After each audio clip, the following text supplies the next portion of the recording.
Voilà pour l'essentiel de cette édition. À toutes et à tous, bonsoir et merci d'être au rendez-vous du 20h sur la télévision togolaise. Nous débutons par les échos de la présidence de la République. Le chef de l'État, Faure Essouzimna Gnassingbé, a accordé 3 audiences ce samedi. La première a été accordée à l'émissaire du président sénégalais. Sidiki Kaba, garde des Sceaux du Sénégal, porteur d'un message de son président, a également fait un tour d'horizon des liens de coopération et d'amitié entre le Sénégal et le Togo avec le chef de l'État. Au sortir de l'audience, le ministre Kaba s'est confié à la presse. Nous l'écoutons. Je suis venu ici au Togo, à Lomé, porteur de message de son Excellence, Monsieur le Président de la République du Sénégal, Macky Sall, à son frère et ami, le Président, son Excellence Faure Essouzimna Gnassingbé, c'est de venir souligner l'excellence des relations entre le Togo et le Sénégal, et aussi l'excellence des relations d'amitié et de fraternité entre nos deux présidents, le président Macky Sall et le président Faure Gnassingbé. La coopération entre le Togo et le Mali et surtout l'action de notre pays dans le processus de stabilisation du Mali étaient les principaux sujets de discussion entre le chef de l'État et la deuxième personnalité reçue en audience, le président de la Haute Cour de justice du Mali, Abderrahmane Niang. Nous l'écoutons à sa sortie d'audience. J'ai eu l'honneur d'être reçu par le président de la République à ma qualité de président de la Haute du Mali. Il était pour moi un devoir de venir le rencontrer, lui expliquer les nouvelles charges qui me sont confiées et échanger avec lui sur les problèmes du Mali et du Togo. Je lui ai transmis le bonjour du chef de l'État du Mali, qui est son ami, et je l'ai remercié pour tout l'appui que le Togo apporte au pays, à mon pays, pour la sécurisation du Nord et l'intégrité de notre territoire. En troisième et dernière audience, le chef de l'État a échangé avec une délégation du comité interparlementaire de l'Union économique et monétaire ouest-africaine, UEMOA.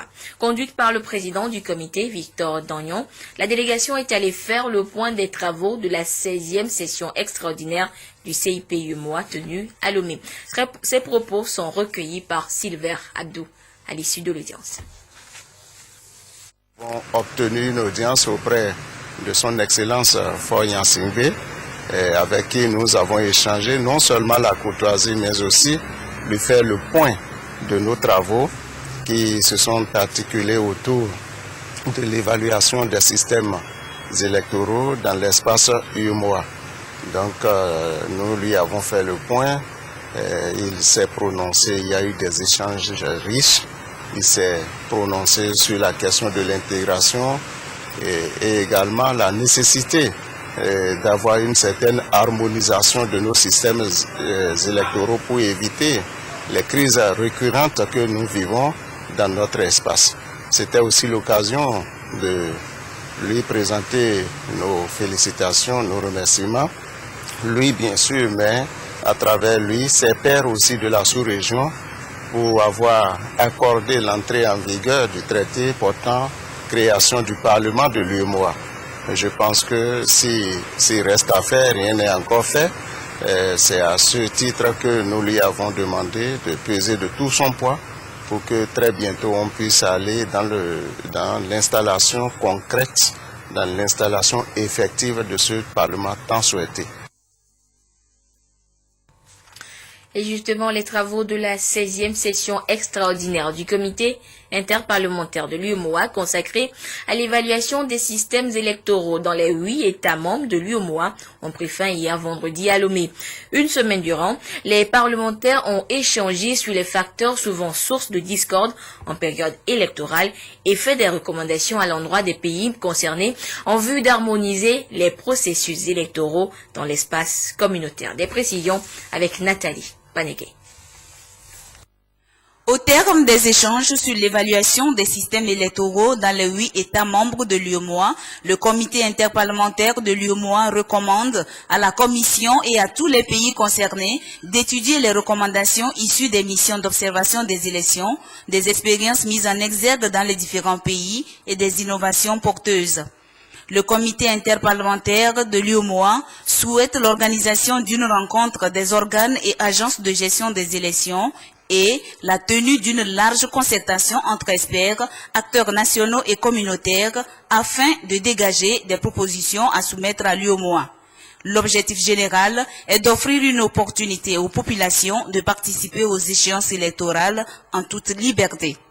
Lorsque le système électoral fait défaut, lorsque le système électoral ne respecte pas un certain nombre de normes, ça conduit toujours à des situations d'impasse. D'impasse, je voudrais parler des crises, je voudrais parler des situations même aussi inquiétantes, même dramatiques que de simples crises. Donc voilà pourquoi le CIP-UEMOA a jugé bon mettre ce thème au cœur de nos discussions, qui est d'ailleurs un thème d'actualité. Il y a eu beaucoup de recommandations qui vont dans le sens des systèmes basés sur l'impartialité, basés sur le consensus, basés sur autres normes qui puissent quand même nous éviter des situations embarrassantes. Le plafonnement des dépenses électorales des candidats, l'adoption du bulletin unique, la limitation du nombre de mandats présidentiels, la consolidation du statut de l'opposition, le respect du délai légal de publication des résultats officiels des scrutins, voilà quelques-unes des 20 autres recommandations formulées à l'endroit des pays de l'UEMOA par le comité interparlementaire lors de cette 16e session extraordinaire de Lomé. La prévention et la gestion des conflits électoraux étaient également au centre d'une rencontre de représentants des pays de la CEDEAO. Ils ont été outillés pour contribuer à l'enracinement de la démocratie, seul gage de stabilité de tous les pays. Komu Poyode. Pour une démocratie participative et apaisée au Togo et dans les autres pays de l'espace CEDEAO, la maîtrise des mécanismes de prévention et de gestion des crises et conflits électoraux reste un facteur incontournable. La session de Lomé a permis aux représentants des organisations de la société civile, ceux des partis politiques et des différents démembrements de l'administration publique togolaise d'être outillés sur les principes qui concourent à l'enracinement de la démocratie, grâce aux échanges avec des experts en la matière. Nous savons désormais que les tests que nous avons dans les tests qui régissent nos États, comment on peut mieux les mettre en application pour contribuer à la stabilité, à la paix dans nos sociétés. C'est qu'on est aussi arrivé à toucher comment les conflits naissent les sources des conflits dans nos États et comment faire pour les prévenir, savoir aussi y remédier. L'initiative vient de Corée Institute qui, depuis sa création, œuvre aux côtés des États de l'espace CEDEAO pour une promotion de la paix, de la démocratie et de la sécurité. Il est clair qu'en Afrique, le problème fondamental n'est pas un problème de ressources. Le problème fondamental n'est pas un problème aussi de ressources humaines, ni de ressources matérielles, ni de ressources financières. Et nous pensons que fondamentalement, c'est un problème lié à 3 choses. 1, les questions de leadership, avec des questions d'hégémonie, par exemple, présidentielle. La question liée à la gouvernance, donc la faiblesse au niveau de la gouvernance. Et le 3e, c'est au niveau des institutions. Donc, c'est pour cette raison qu'on a mis en place cet atelier. Des attestations de fin de formation ont été remises à ces participants qui deviendront eux aussi des formateurs. Accès des pauvres aux services financiers APSEF, le premier produit du Fonds national de la finance inclusive FNFI, est disponible depuis quelques semaines. Mais pour le vulgariser auprès des populations à la base, premiers bénéficiaires, les cas de la préfecture de Tchamba l'ont présenté cette semaine. La marque Podiona.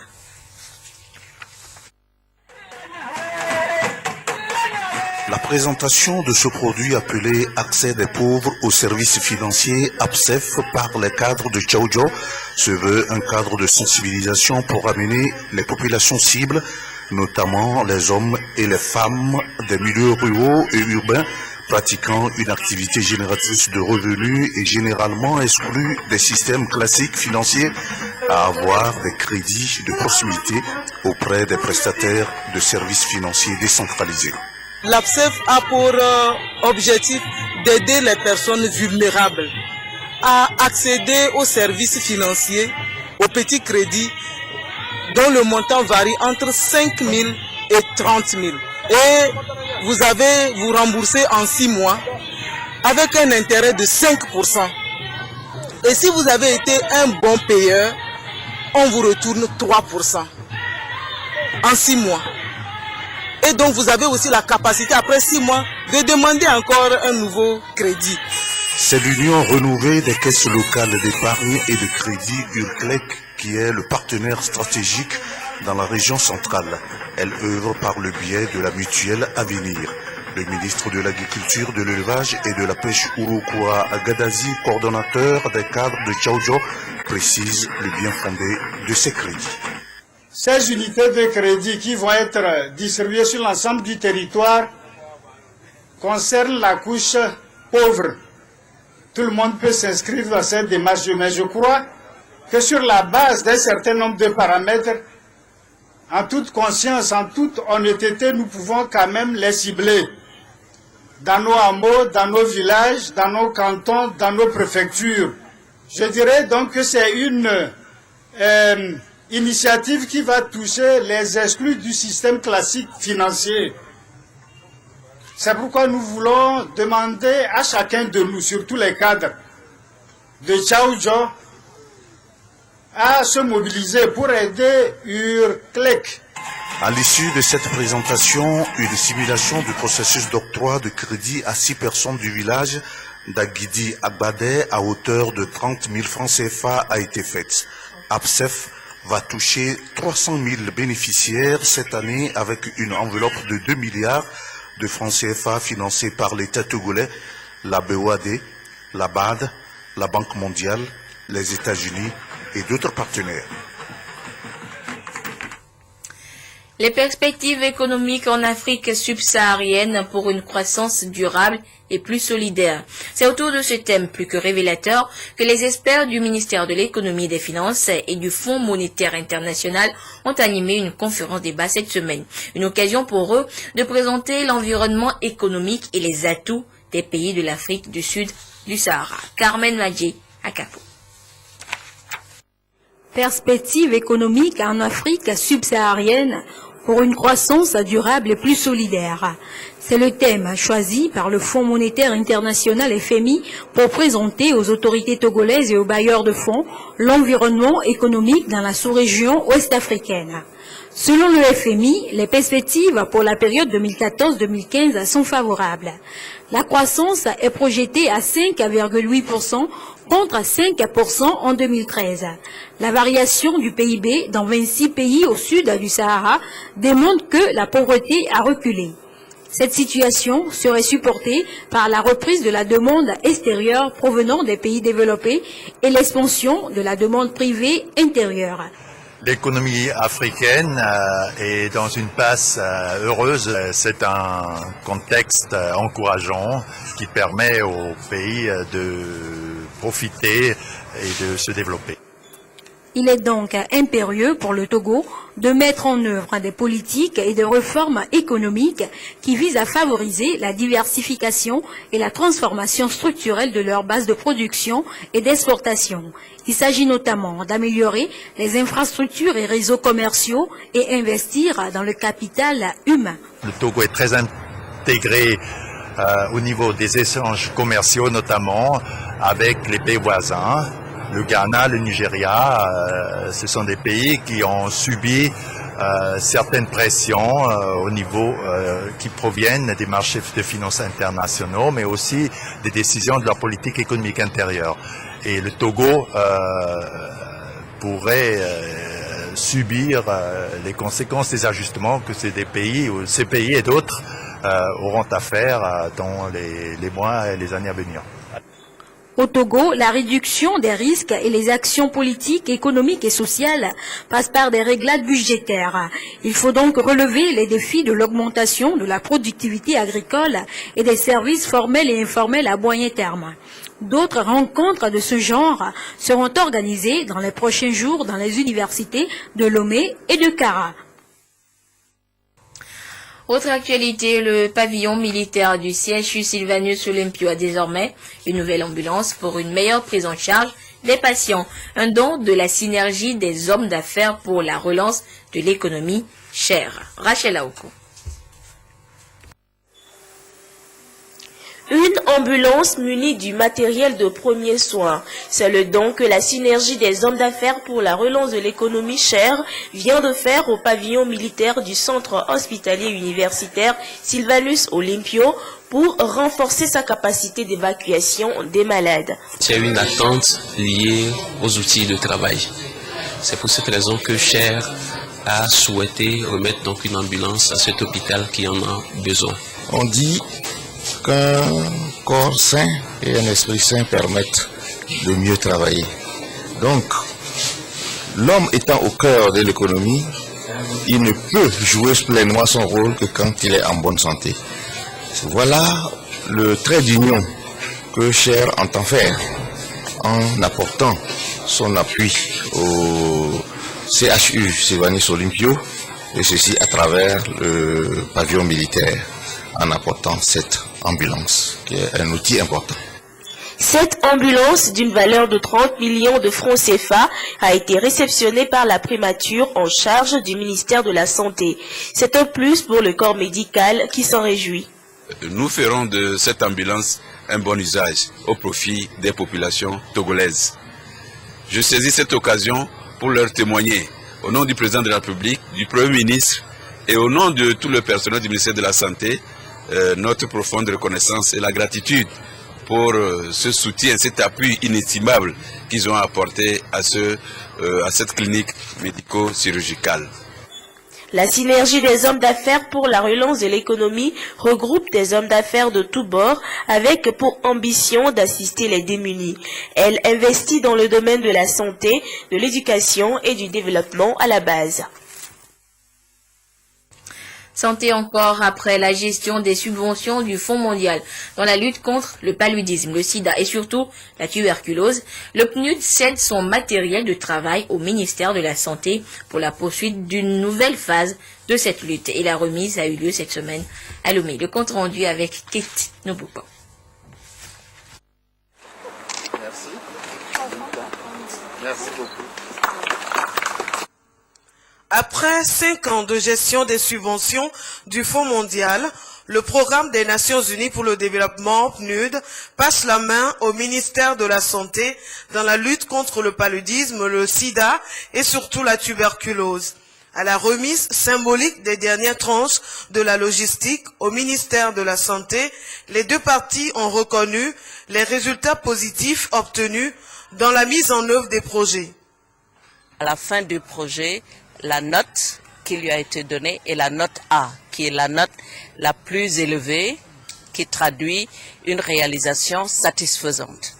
Maintenant, sur la base de ces résultats, le Fonds mondial a décidé de financer une deuxième phase de ce projet et cette deuxième phase donc est mise en œuvre par le ministère de la Santé, puisqu'on a estimé que entre la première phase et la deuxième phase, qui est la phase actuelle, le ministère de la Santé a eu le temps de refaire ses capacités. C'est le ministre de la Planification, président du CCM, l'organisme national de coordination des projets financé par le Fonds mondial, qui a remis symboliquement le lot de matériel au secrétaire général du ministère de la Santé. Le matériel, en réalité, pour l'essentiel, est transféré aux structures du ministère de la Santé.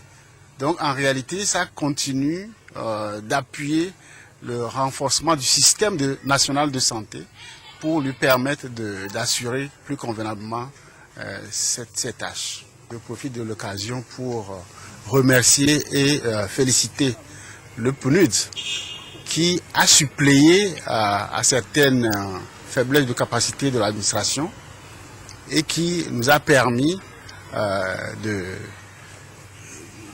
donner beaucoup d'espoir aux malades de la tuberculose dans le pays.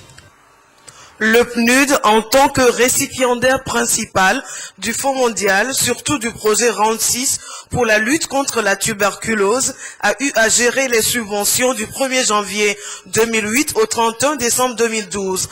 La présente cérémonie de remise de biens marque officiellement la clôture de la période de gestion des subventions du Fonds mondial par le PNUD.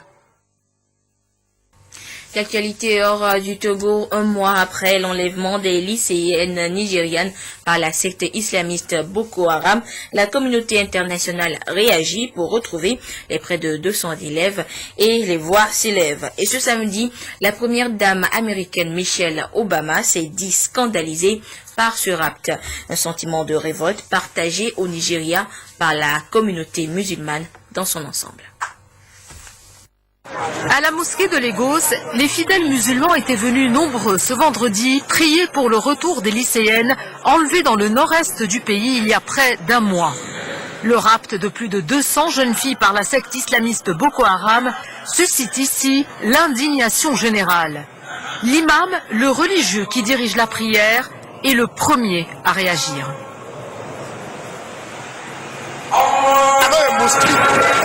Ils ne sont pas musulmans. Ils ne se battent pas pour la religion. Ils se battent pour le démon. Ils se battent pour le diable. La communauté musulmane de Lagos prend ses distances et dénonce haut et fort les agissements de Boko Haram qui prétend défendre l'islam. Les enfants pleurent tous les jours. Ils ont faim. Qu'ils les libèrent pour l'amour de Dieu. Ils doivent les relâcher. Nous les supplions pour qu'ils libèrent ces enfants. Autre ville, même émotion. Dans la capitale, Abuja, les musulmans en veulent à Boko Haram, responsable de plusieurs attaques sanglantes contre les civils. Depuis 2011, les islamistes ont pris pour cible des églises, des mosquées, mais aussi des écoles et des universités où ils ont massacré des étudiants dans leur sommeil. Dans son prêche, l'imam de la mosquée d'Al-Habibiyya stigmatise cette violence et rappelle qu'elle est contraire à l'islam. Nous organisons des prières tous les jours dans les mosquées. Et nous organisons un grand rassemblement tous les dimanches. Nous resterons mobilisés jusqu'à ce que ces enfants soient sauvés et jusqu'à ce que cette crise soit terminée. Prières, chansons, recueillements, les Nigérians sont tous mobilisés pour réclamer la libération des lycéennes enlevées par Boko Haram. Des rassemblements où les proches des victimes rappellent que cet enlèvement n'a aucun lien avec la religion. Actualité politique au Togo, l'Alliance nationale pour le changement ANC poursuit sa tournée à travers le pays.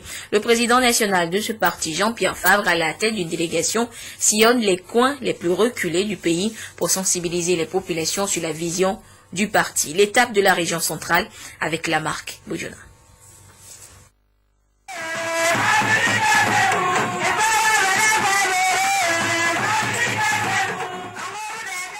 Après les régions maritimes, Savane et Kara le mois dernier, c'est au tour de la région centrale d'accueillir la délégation de l'Alliance nationale pour le changement ANC. Pendant 3 jours, la délégation conduite par son président Jean-Pierre Fabre a sillonné les cantons, à savoir Kouloumi et Afem dans la préfecture de Tchamba, Paratao, Katambara, Alhirde et Koumoniade dans la préfecture de Tchaoudjo, Sotobois ville et Adjengiri dans la préfecture de Sotobois, Tindiassi et Seïboudé dans la sous-préfecture de Mo. Partout où cette délégation est allée, son message a été le même. Les populations nous attendent. Et ça, c'est une grande satisfaction. Et également, elles sont réceptives à notre message. Et comme je vous l'ai dit depuis le début, c'est un message pour le changement. La nécessité absolue d'un changement au Togo. C'est ça la démocratie. C'est ça l'intérêt de l'alternance. La délégation du bureau exécutif de l'ANC a dans chaque canton eu droit à la présentation du bureau local du parti. Le leader de l'ANC a dans son meeting demandé aux populations de se tenir prêtes pour les échéances à venir.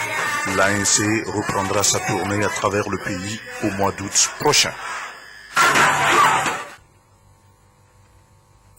Et un nouveau parti politique vient de voir le jour au sein de l'opposition togolaise, Front des Patriotes pour la démocratie FPD, dirigé par le député Auré Djimon, qui compte faire de la politique autrement pour le bien-être de la population. Isidore Koubatine. Le nombre de partis politiques s'agrandit au Togo avec la naissance du Front des Patriotes pour la démocratie FPD, une nouvelle formation politique aux ambitions multiples pour satisfaire les besoins de la population. La première composante de notre document cadre, la gouvernance politique, est axée sur la proposition d'une transition et le cahier de charge que nous proposons également, bien entendu, est dans ce document. Et donc, nous voulons apporter notre modeste contribution en ce qui concerne la marche de l'opposition togolaise vers la victoire. Avec pour slogan « Démocratie, développement et renaissance du Togo », le FPD compte faire la politique autrement à travers la transition pacifique qui, selon les responsables du FPD, est le seul moyen d'instaurer la démocratie au Togo. La Haute Autorité de l'Audiovisuel et de la Communication RAC a rencontré cette semaine à son siège les responsables des agences de publicité, des régies publicitaires et éditeurs de publicité. Une rencontre d'échange sur l'obligation faite aux agences de publicité de respecter les dispositions légales et réglementaires régissant ce secteur. Medina Bacha, Salami. La communication publicitaire au Togo est régie par un certain nombre de règles, souvent non respectées par les acteurs. Aujourd'hui, on constate des dérapages sur les médias et qui interpellent l'institution en charge de la régulation, la Haute Autorité de l'Audiovisuel et de la Communication RAC. Pour éviter donc ces dérapages et assainir le secteur, la RAC rappelle les responsables d'agences de publicité au respect des tests. Ils ont échangé sur les conditions d'installation et d'exploitation des agences et sociétés de production. Quant aux messages publicitaires, ils doivent être soumis à un contrôle avant leur diffusion ou leur publication. Nous allons aviser les différents organes et médias de ce que il n'est plus permis de spots, de messages publicitaires sans visa de la RAC. Nous avons voulu en amont prévenir et aviser. Ceci est fait en connaissance des textes qui sont là et qui réduisent un peu l'image de la publicité que la nation veut avoir sur ses médias. Désormais, les activités de ces agences et les contenus de la publicité seront réglementés par un cahier de charges en cours d'élaboration par la RAC. Les responsables de la RAC les ont invités au respect de l'éthique, de la déontologie, de la sauvegarde, de l'image de la femme, ainsi que de la protection de l'enfance et de l'adolescence. La rencontre a été sanctionnée par un communiqué.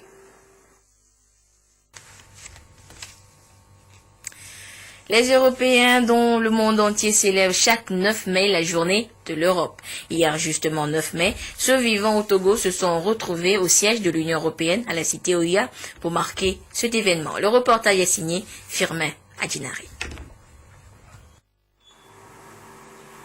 Dans le jardin de la maison de l'Union européenne au Togo, les Européens dans toutes leurs entités se sont retrouvés pour la journée de l'Europe, célébrée le 9 mai de chaque année. Une date de solidarité et de promotion des valeurs économiques pour un développement durable. Mais nous sommes en 2014. Donc, quelle Europe célébrons-nous aujourd'hui? Et aussi, pourquoi y a-t-il une délégation diplomatique de l'Europe au Togo?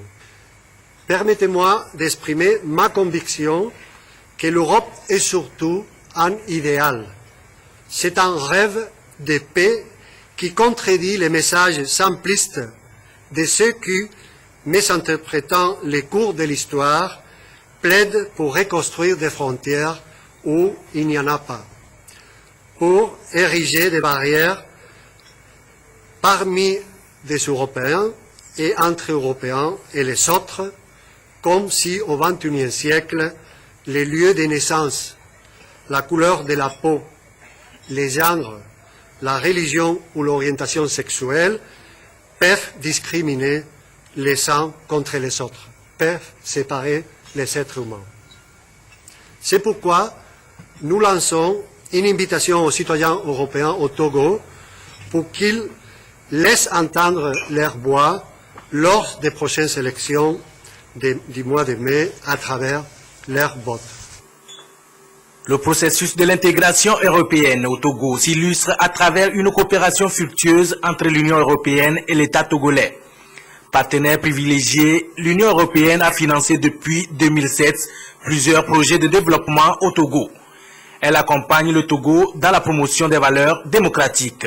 Qu'il s'agisse du renforcement de la gouvernance politique et économique, de la consolidation de l'état de droit, de la recherche constante de la cohésion nationale ou de la dynamisation des leviers économiques, le Togo aujourd'hui a atteint des résultats significatifs.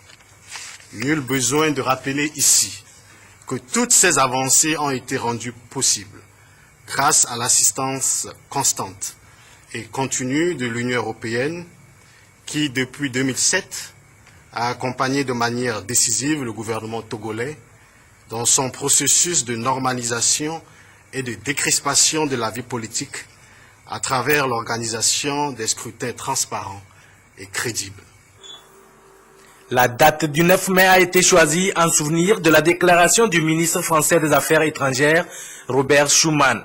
Une déclaration qui proposait aux pays européens de s'unir suite aux 2 guerres mondiales pour promouvoir la paix sociale et le développement économique. Fin de cette édition. Merci à vous toutes et à vous tous qui l'avez suivi un peu partout dans le monde, notamment du côté de l'Europe. Bonne suite de nos programmes. Au revoir.